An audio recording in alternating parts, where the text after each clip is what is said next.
जिस गोपी ने अपना मुख छुपाया ठाकुर जी से, जिस गोपी ने अपना मुख छुपाया मां के कहने पर ठाकुर जी से, जब उसने ठाकुर जी को देखा तब उसके मन में आया कि अरे मां, विश्व की मां तो बालकों का कल्याण करने वाला पथ दिखाती है, पर आपने मुझे कैसा मार्ग बताया। जिस संसार से मुख छुपाना चाहिए था उसको तो दिखाने की आज्ञा दी, और जिनको दिखाना चाहिए था उनसे छुपाने की कह दी। बस कृष्ण दिखें कैसे भी।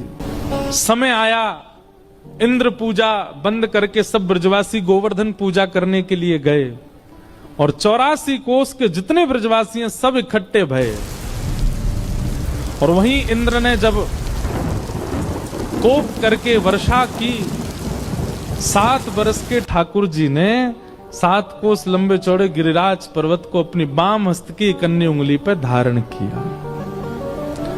और जैसे ही ठाकुर जी ने गिरिराज जी धारण किए, दूर दूर खड़े हुए लाखों ब्रजवासी सब गिरिराज जी के समीप आ गए, सब भीतर आके खड़े हो गए। सब में आपस में चर्चा चल रही है। अब गिरिराज जी 7 कोस लंबे हैं और दूर दूर वाले ने तो ठाकुर जी दिखे ही नहीं रहे हैं। सब बस ये कह रहे हैं, नंद के लाला ने गिरिराज जी उठा लिए, नंद के लाला ने पर्वत उठा लियो, नंद के लाला ने पहाड़ उठा लियो। यही चर्चा जब माधवी के कान में पड़ी तब माधवी बोली, शायद अब तो सबके बीच में ठाकुर जी अब तो दिख ही जाएंगे, क्योंकि जब जब श्याम सुंदर को देखने माधवी जाती नेत्रों में जल आ जाता, धुंधलापन आ जाता, ठाकुर जी दिखते नहीं, क्योंकि शाप दे दिया ठाकुर जी ने।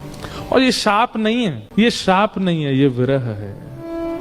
ठाकुर जी दिखते नहीं है मीरा को, माधवी। लेकिन आज सोचने लगी सबके बीच में ठाकुर जी खड़े, यहां तो मैं छुप के देख ही लूं उनको, शायद दिख जाएं। जैसे ही नेत्र भर के ठाकुर जी को देखने का प्रयास किया, जल भर आया नेत्रों में, मानो जैसे कोई धुंध आ गई हो, खूब मीड़ रही है, अपनी आंखों को मीड़ मीड़ के लाल कर लिए हैं, लेकिन ठाकुर जी दिख नहीं रहे हैं। आज पीड़ा असहनीय हो गई माधवी की।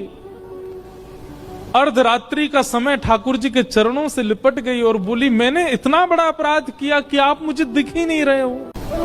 हे श्याम सुंदर, अब पीड़ा मत दो, अब दिख जाइए, एक क्षण दिख जाइए, आप दिखें और मैं प्राण त्यागूं, बस मुझे और कुछ नहीं चाहिए। ठाकुर जी बोले, माधवी तेने मुझको अपना रूप नहीं दिखायो। माधवी बोली, देख लो, मैं सामने खड़ी हूं, अब देख लो मेरे नेत्र, मेरे मुखमंडल को देख लो, जैसे चाहो देख लो, पर मेरे ऊपर तो ये जो दोष है ये हटाओ, मुंह को देखन दो आपको।